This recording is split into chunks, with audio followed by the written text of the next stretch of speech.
Bismillahirrahmanirrahim.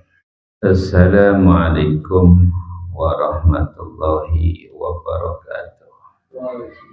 Alhamdulillahirabbil alamin. Wassalatu wassalamu ala asyrafil anbiya'i wal mursalin nabiyina Muhammadin wa ala alihi wa ashabihi ajma'in, amma ba'du. Allahumma alimna ma jahilna wanfa'na bima 'allamtana wa zidna ilman nafi'an ya rabbal alamin. Bapak ibu jamaah Masjid Al-Mubarak yang mudah-mudahan dimuliakan oleh Allah. Alhamdulillah, pada malam hari ini kita masih diberi kesempatan untuk bisa hadir di dalam majelis ilmu ini. Mudah-mudahan Allah Subhanahu wa Ta'ala senantiasa memberikan keistiqomahan dan barokah ilmu yang bermanfaat. Bapak ibu-ibu yang mudah-mudahan dimuliakan oleh Allah, kita lanjutkan pembahasan hadis-hadis Nabi Muhammad sallallahu alaihi wasallam di dalam kitab Bulughul Maram, dan masih membahas babu sholatit tatawwu, bab yang menerangkan sholat-sholat sunnah, sampai pada hadis ke-364 di mana Nabi Muhammad sallallahu alaihi wasallam bersabda, afdhalus sholati ba'dal faridhati sholatul laili. Seafdol-afdolnya sholat ba'dal faridhati, setelah sholat fardu, sholatul laili, yaitu sholat malam. Artinya hadis ini menunjukkan di antara sholat sunnah yang paling afdol itu adalah sholatul lail, sholat yang dikerjakan pada malam hari, sholat sunnah yang dikerjakan pada malam hari. Ada sholat witir, ada sholat tahajud, ada sholat tarawih. Maka ini yang dikatakan oleh Nabi adalah yang paling afdol. Nah, kenapa demikian? Karena Allah Subhanahu wa Ta'ala di dalam surat As-Sajdah itu menggambarkan ciri orang-orang yang bertakwa. Allah Subhanahu wa Ta'ala menggambarkan di antara ciri orang-orang yang beriman dan takwa itu, mereka jauh punggungnya dari tempat tidur. Allah sampaikan, tatajafa junubuhum anil madaji'i yad'una rabbahum khawfan wa tama'an. Tatajafa junubuhum, punggung-punggung mereka itu jauh dari tempat tidur. Artinya mereka itu sangat sedikit tidurnya di malam hari. Apa yang mereka lakukan? Yad'una rabbahum, mereka itu sholat malam, kemudian berdoa kepada Allah Subhanahu wa Ta'ala dalam keadaan takut dan mengharap Allah Subhanahu wa Ta'ala.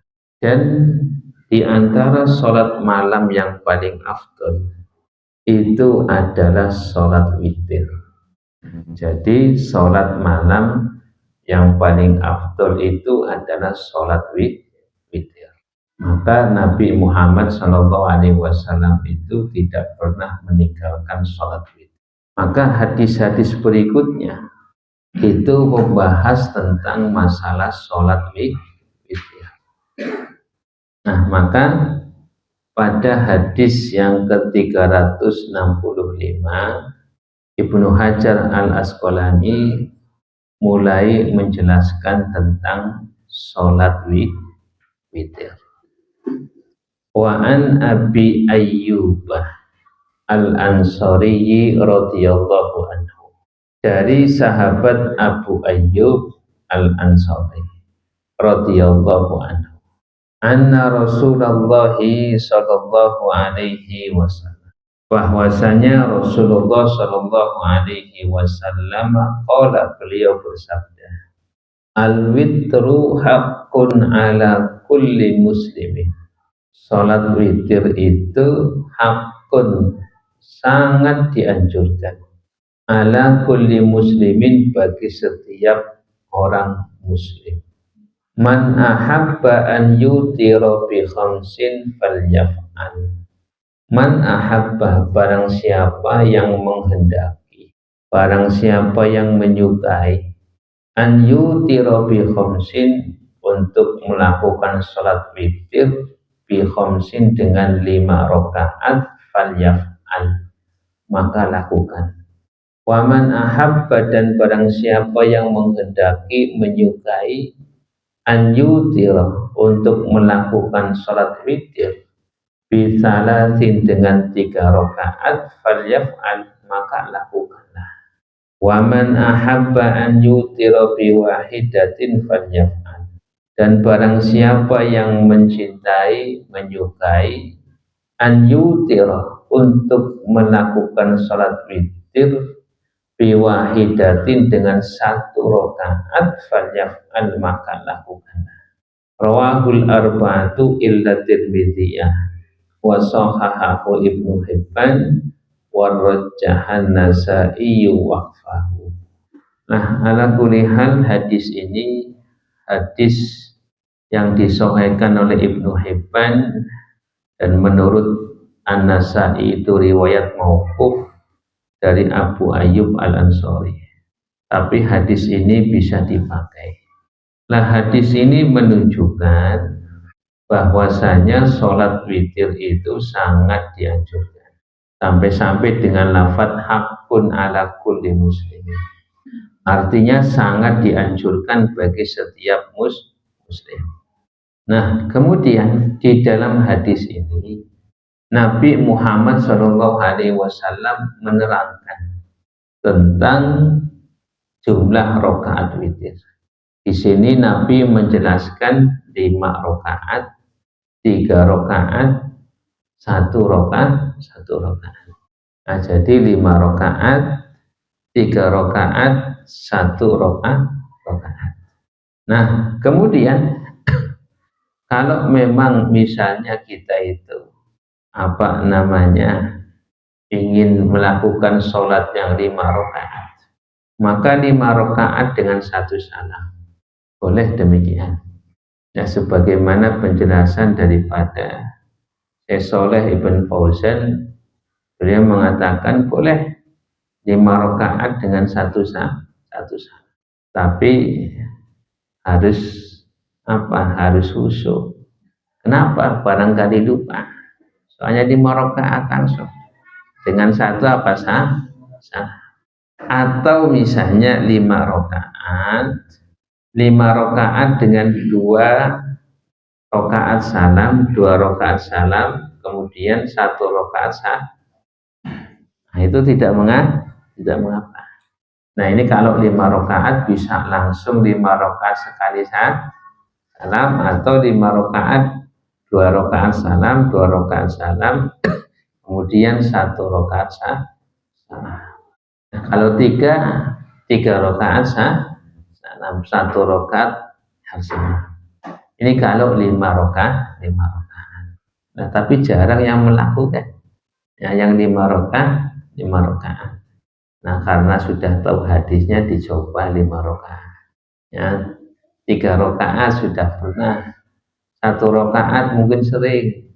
Ya. Nah, jadi habis sholat sholat isya langsung sholat witir 1 rakaat. Nah, itu tidak masalah. Nah, jadi di sini Nabi Muhammad SAW sangat menekankan tentang sholat witir, dan di sini Nabi menyebutkan tentang jumlah rakaat, 5 rakaat, 3 rakaat, 1 rakaat. Nah, kemudian berikutnya hadis ke-366. Ini adalah penjelasan hukum dari Nabi Muhammad SAW berkaitan dengan hukum sholat witir. Nabi Muhammad SAW bersabda dalam hadis yang diriwayatkan oleh Imam Ali. Wa an Ali bin Abi Thalib, dari sahabat Ali bin Abi Thalib radhiyallahu anhu. Qala, beliau berkata, laisal witru fi hatmin, witir itu tidaklah wajib, kahayatil maktubati, seperti keadaan sholat fardu, walakin sunnatun, akan tetapi sholat witir itu sunnatun, hukumnya sunnah. Sannaha Rasulullah Sallallahu Alaihi Wasallam, yang disunahkan oleh Rasulullah Sallallahu Alaihi Wasallam. Hadis riwayat Imam Nasai, Tirmidzi, wa hasanahu, dan dihasankan oleh Imam Tirmidzi, wal Hakimu, dan diriwayatkan oleh Imam Hakim, wa sahahahu, dan Imam Hakim mensahihkan hadis ini. Jadi hadis ini sebagai dalil dari jumhur ulama yang mengatakan sholat witir itu hukumnya sunnah, sunnah muakkadah, sunnah yang sangat dianjurkan. Dan ini adalah pendapat jumhur ulama, karena Nabi itu tegas mengatakan laisal witru bihatmin, sholat witir itu tidaklah wajib seperti sholat fardu. Berbeda halnya dengan Imam Abu Hanifah. Imam Abu Hanifah itu mengatakan sholat witir itu wajib. Nah, bahkan di mazhab beliau itu, siapa yang meninggalkan sholat witir, maka persaksiannya itu tidak diterima. Nah, ini saking apa? Saking pentingnya sholat witir. Sampai-sampai di dalam mazhab Abu Hanifah, siapa yang meninggalkan witir, maka persaksiannya itu tidak bisa diterima. Nah, maka hadis ke-366 ini adalah dalil dari jumhur ulama yang berpendapat sholat witir hukumnya sunnah, sunnah muakkadah, sunnah yang sangat dianjurkan. Kemudian Bapak Ibu yang mudah-mudahan dimuliakan oleh Allah Subhanahu wa Ta'ala, hadis ke-367 ini hadis berkaitan dengan masalah sholat tarawih. Nah, yang berkaitan dengan masalah sholat tarawih yang dikerjakan oleh Nabi Muhammad SAW. Nah, ada yang dinamakan sholat tahajud, ada dinamakan sholat tarawih. Sholat tahajud dan sholat tarawih itu dinamakan sholatul lail, sholat malam. Ya, jadi ada yang namanya qiyamul lail. Qiyamul lail itu berarti menghidupkan malam-malam dengan ibadah. Kalau sholatul lail itu sholat yang dikerjakan pada malam hari. Nah, ada yang namanya tahajud, ada yang namanya tarawih. Nah, yang dinamakan tahajud menurut para ulama adalah sholat yang dikerjakan oleh seorang muslim setelah seorang muslim tersebut bangun dari tidur. Itu namanya tahajud. Jadi ketika ada seorang muslim misalnya tidur di awal waktu, kemudian bangun di pertiga malam atau di pertengahan malam melakukan sholat, nah itu namanya sholat tahajud. Nah, sedangkan sholat tarawih, sholat tarawih itu sholat yang dikerjakan oleh seorang muslim ya setelah isya pada bulan suci Ramadan, itu sholat tarawih. Sholat tahajud tidak disunahkan untuk berjamaah, sedangkan sholat tarawih disunahkan untuk berjamaah di masjid. Kalau tahajud itu enggak, ya sunnahnya itu dikerjakan sendiri-sendiri dan dikerjakan di rumah, itu tahajud. Nah, maka di sini hadis ke-367 ini menceritakan sedikit tentang apa sholat tarawihnya Nabi Muhammad Shallallahu Alaihi Wasallam. Wa an Jabir bin Abdillah radhiyallahu anhu anna Rasulullah Shallallahu Alaihi Wasallam qama fi syahri Ramadan, bahwasanya Rasulullah Shallallahu Alaihi Wasallam qala, beliau melakukan sholat fi syahri Ramadan, pada bulan suci Ramadan. Tsumman tadruhu fil qabilati falam yakhruj. Kemudian para sahabat menunggu Rasulullah Shallallahu Alaihi Wasallam minal qabilati, pada malam yang malam besoknya.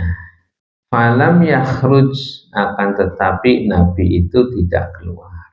Nah, dalam riwayat yang lain itu menerangkan Nabi itu pada 1 Ramadan keluar dari rumah, kemudian menuju Masjid Nabawi.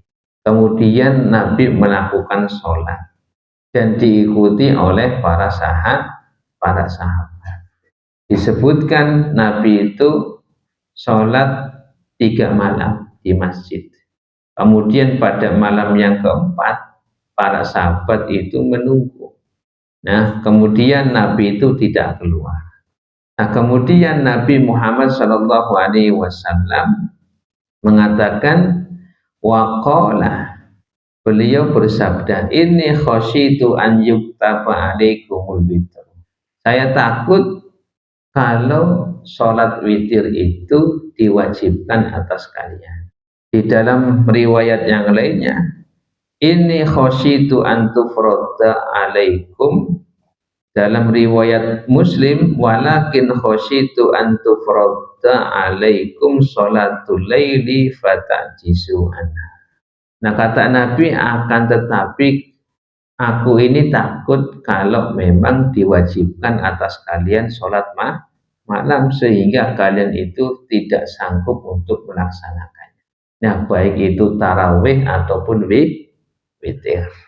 Nah, maka di dalam hadis ini, Bapak Ibu yang mudah-mudahan dimuliakan oleh Allah, ini menunjukkan bahwasanya sholat malam itu hukumnya adalah sunnah, termasuk sholat tarawih, termasuk sholat witir, termasuk sholat tahajud, itu hukumnya adalah apa? Sunnah. Nah, akan tetapi ketika di bulan suci Ramadan, Nabi Muhammad Shallallahu Alaihi Wasallam sholat bersama sahabat 3 hari berjamaah, ini menunjukkan bahwasanya lebih afdal sholat tarawih itu dikerjakan di masjid secara berjamaah. Dan di dalam hadis ini tidak dijelaskan berapa rakaat yang dikerjakan oleh Nabi ketika sholat bersama sahabat. Di sini kan dijelaskan, ya. Di sini di dalam hadis Jabir ini enggak dijelaskan, ya, sholatnya itu berapa rakaat. Nanti penjelasannya ada di hadis Aisyah itu nantinya. Nah, hadis ini hanya menjelaskan Nabi itu sholat 3 hari di masjid. Nah, kemudian setelah itu Nabi tidak mengerjakan kembali karena takut kalau ya sholat malam itu diwajibkan, dianggap wajib oleh para sahabat. Nah, adapun nanti jumlah rakaatnya nanti dijelaskan oleh hadis Aisyah. Nah, jadi hadis ke-367 itu menunjukkan bahwasanya sholat malam itu tidaklah wajib. Ya, sholat malam itu tidaklah wajib, baik tarawih, baik witir, baik tahajud. Nah, dan ini termasuk kekhususan Nabi Muhammad Shallallahu Alaihi Wasallam. Kalau bagi Nabi sholat malam itu merupakan apa? Wajib. Qumil laila illa qalila. Bangun wahai Nabi. Nah, itu qiyamul lail, sholat malam wajib bagi Nabi Muhammad Shallallahu Alaihi Wasallam, akan tetapi tidak wajib bagi umatnya. Nah, kemudian Bapak Ibu yang mudah-mudahan dimuliakan oleh Allah. Hadis ke-368. Wa an Kharijah bin Hudzafah radhiyallahu anhu. Qala, dari sahabat Kharijah bin Hudzafah radhiyallahu anhu, qala, beliau berkata, qala Rasulullah sallallahu alaihi wasallam, telah bersabda Rasulullah sallallahu alaihi wasallam, innallaha amaddakum bi sholatin hiya khairun lakum min humurin ni'am. Innallaha, sesungguhnya Allah Ta'ala, amaddakum, telah memberikan kepada kalian bisolatin, dengan sholat, hiya khairun lakum, yang mana itu lebih baik bagi kalian, min humrin na'am, daripada onta merah. Kulna, kami berkata, para sahabat, wa ma hiya ya Rasulullah, sholat apa itu ya Rasulullah? Qala, beliau bersabda, al-witru, sholat witir, ma baina sholatil isya'i ila turu'il fajri, yang dikerjakan antara sholat isya sampai terbitnya fajar. Rawahul khamsatu illan nasaiyah wa sahhahul hakim, diriwayatkan oleh Imam Khamsah kecuali Nasai, dan disahihkan oleh Imam Hakim. Nah, Bapak Ibu, hadis ini menunjukkan keutamaan sholat witir. Nabi Muhammad Shallallahu Alaihi Wasallam bersabda di hadapan para sahabat, innallaha amaddakum bi sholatin hiya khairul lakum min humrin na'am. Wahai para sahabat, sesungguhnya Allah itu telah memberikan nikmat, telah memberikan kepada kalian sholat yang mana sholat itu nilainya lebih baik daripada onta merah. Ini adalah perumpamaan pada zaman Nabi Muhammad Shallallahu Alaihi Wasallam. Barang yang sangat berharga itu adalah onta merah. Onta merah itu harganya mahal. Kalau orang sudah mempunyai onta merah, itu strata sosialnya itu tinggi. Nah, akan tetapi Nabi mengatakan ada yang lebih baik dari itu, yang Allah berikan, yaitu apa? Sholat witir. Maka di sini Bapak Ibu yang mudah-mudahan dimuliakan oleh Allah, kalau kita melakukan sholat witir, maka diibaratkan kita itu mendapatkan sesuatu yang lebih baik daripada onta merah, sesuatu yang lebih baik daripada harta. Itu apa? Bisa menjaga sholat witir. Nah, makanya inilah yang menunjukkan bahwasanya sholat lail, sholat malam yang paling afdol adalah sholat witir.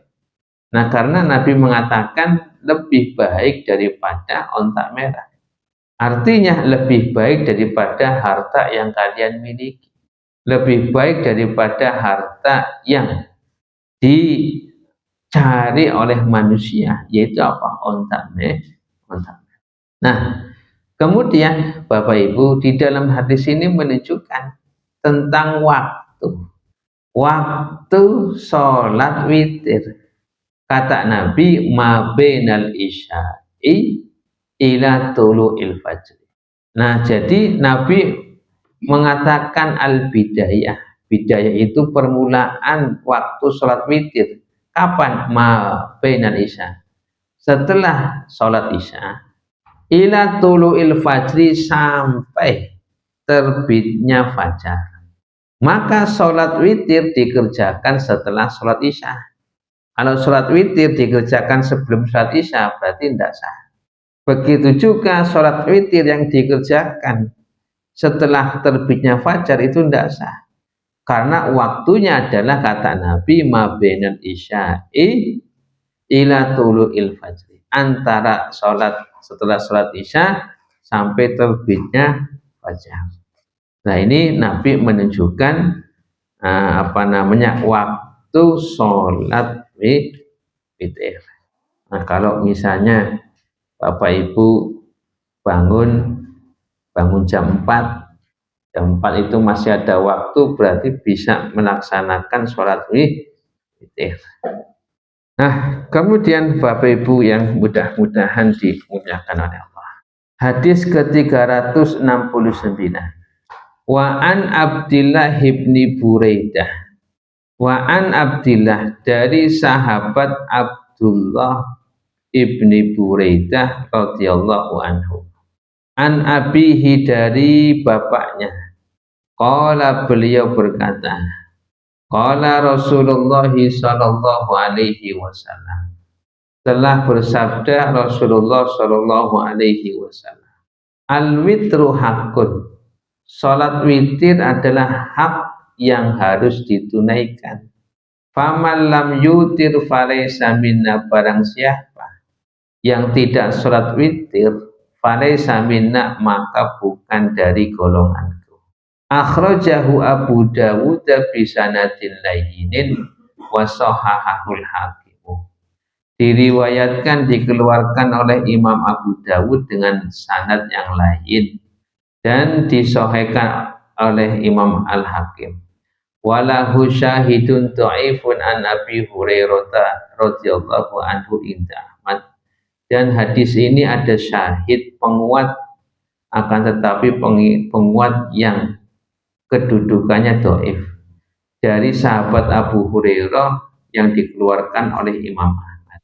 Ala kulli hal, hadis ini menjadi sandaran, menjadi dalil bagi ulama yang mengatakan sholat witir itu wajib, seperti seperti Abu Hanifah dan juga ulama-ulama yang masuk dalam mazhab Abu Hanifah. Mereka itu berdalil dengan dalil ini. Ya, sampai-sampai Nabi mengatakan al witru hakun, sholat witir itu hak yang harus ditunaikan. Barang siapa yang tidak melakukan sholat witir, maka itu bukan dari golonganku. Nah, Bapak Ibu yang mudah-mudahan dimuliakan oleh Allah, perlu diketahui, ketika Nabi Muhammad SAW menerangkan atau mengucapkan falaysa minna, bukan dari golongan kami, itu bukan tidak serta-merta diartikan kafir. Karena laisa minna itu bisa berarti keluar dari sunnahnya Nabi, atau misalnya tidak sempurna keimanannya, atau artinya tidak sesuai dengan jalan yang aku tunjukkan. Nah, artinya tidak serta-merta diartikan kafir. Bisa diartikan keimanannya tidak sempurna, bisa diartikan menyelisihi sunnah, bisa diartikan melenceng dari jalan yang ditunjukkan oleh Nabi Muhammad SAW. Jadi di dalam memahami hadis falaysa minna itu jangan kita katakan sebagai Nah, seperti hadis ini juga, falaysa minna itu berarti apa? Keimanannya tidak sempurna atau menyelisihi sunnah Nabi Muhammad SAW. Nah, maka kesimpulannya hadis ini adalah sebagai dalil dari ulama yang mengatakan bahwasanya sholat witir adalah wajib. Nah, meskipun jumhur ulama mengatakan tidak tidak wajib. Nah, jadi artinya sampai-sampai saya katakan tadi, ya, orang yang tidak sholat witir maka persaksiannya itu tidak diterima. Nah, jadi ini sangat dianjurkan sholat witir. Maka misalnya kalau Bapak Ibu ketika terbiasa melakukan sholat tahajud, ternyata pada suatu malam itu bangunnya jam 4, ya, atau bangunnya jam 4 lebih 15 menit, nah, masih ada waktu 10 menit. Ya, kalau untuk melakukan sholat tahajud ya tidak mungkin, maka sudah cukup sholat witir. Nah, sebagai sholat malam yang paling afdal. Nah, itu jadi kalau memang sudah mau mepet sholat subuh, ya sudah cukup melaksanakan sholat witir. Nah, pahalanya itu seperti lebih baik daripada onta merah. Nah, itu harta yang paling baik itu pada zaman Nabi Muhammad Shallallahu Alaihi Wasallam. Nah, apalagi kalau kurbannya kurban onta, ya. Kalau di sini Masjid Al Mubarak kurbannya onta ini. Oh, ini hebat itu. Ongkosnya sama harga ontanya lebih mahal ongkosnya, ongkos nganturnya. Nah, jadi demikian ya, artinya kalau memang bangun sebelum subuh, ya, biasa sholat tahajud ternyata waktunya mepet. Kalau untuk sholat tahajud itu kayaknya tidak mungkin cukup, maka melaksanakan sholat witir sebagai sholat malam yang paling Nah, Bapak Ibu yang mudah-mudahan dimuliakan oleh Allah. Berikutnya adalah hadis Aisyah. Yang sebagaimana saya katakan tadi, hadis Jabir tidak menerangkan berapa rakaat ketika Nabi Muhammad Shallallahu Alaihi Wasallam sholat bersama sahabat. Nah, di sini diterangkan oleh siapa? Aisyah. Wa an Aisyah radhiyallahu anha. Dari Aisyah radhiyallahu anha qalat, beliau berkata, maka Rasulullah sallallahu alaihi wasallam yasitu fi Ramadan wala fi ghairihi ala ihda asyrata rakaat.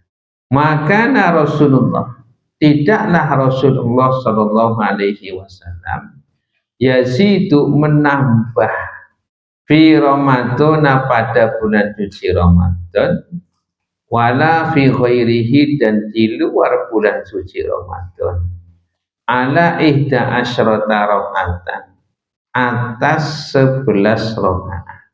Ini pernyataan dari siapa? Aisyah. Aisyah mengatakan Nabi itu tidak pernah nambah rakaat yang melebihi 11 rakaat baik di bulan suci Ramadan ataupun di bulan yang lain. Yusolli arba'an, beliau melakukan sholat 4 rakaat. Fala tas'al an husnihinna wa tulihinna. Janganlah kamu bertanya tentang bagusnya sholat, bagusnya rakaat-rakaat, wa tulihinna dan panjangnya rakaat-rakaat. Tsumma yusolli arba'an, kemudian Nabi melakukan sholat 4 rakaat lagi. Fala tas'al an husnihinna wa tulihinna. Janganlah kamu bertanya tentang bagusnya rakaat-rakaat itu, wa tulihinna dan panjangnya rakaat-rakaat itu. Tsumma yusolli salasan, kemudian sholat 3 rakaat. 4 rakaat, 3 rakaat berarti berapa? 11. Qalat Aisyah, tuh berkata Aisyah, fakultu, aku berkata, ya Rasulullah, wahai Rasulullah, atanamu qabla an tutira. Apakah engkau tidur sebelum melaksanakan sholat witir? Qala, ya Aisyah. Nabi bersabda, ya Aisyah, wahai Aisyah, inna ainayya tanamani, sesungguhnya kedua mataku itu terpejam tidur, wala yanamu qalbi, dan hatiku tidak tidur, muttafaqun alaih. Nah, jadi ini yang menjadi sama-sama dalil, ya, dalil yang mengatakan 11 rakaat dan juga dalil yang mengatakan lebih dari 11. Cuman perbedaannya adalah di dalam memahami hadis ini. Nah, secara dohir hadis, saya katakan, secara dohir hadis dari Aisyah mengatakan Nabi itu tidaklah melakukan sholat malam baik di bulan suci Ramadan atau di luar bulan suci Ramadan yang melebihi 4 rakaat. Ini secara dohir hadisnya. Nah, dilakukan 4 rakaat, 3 rakaat. Nah, insya Allah nanti kita jelaskan lebih rinci lagi, ya, tentang beberapa pandangan yang berkaitan dengan hadis ini. Kita akhiri, subhanakallahumma bihamdika asyhadu an la ilaha illa anta astaghfiruka wa atubu ilaik. Assalamualaikum warahmatullahi wabarakatuh.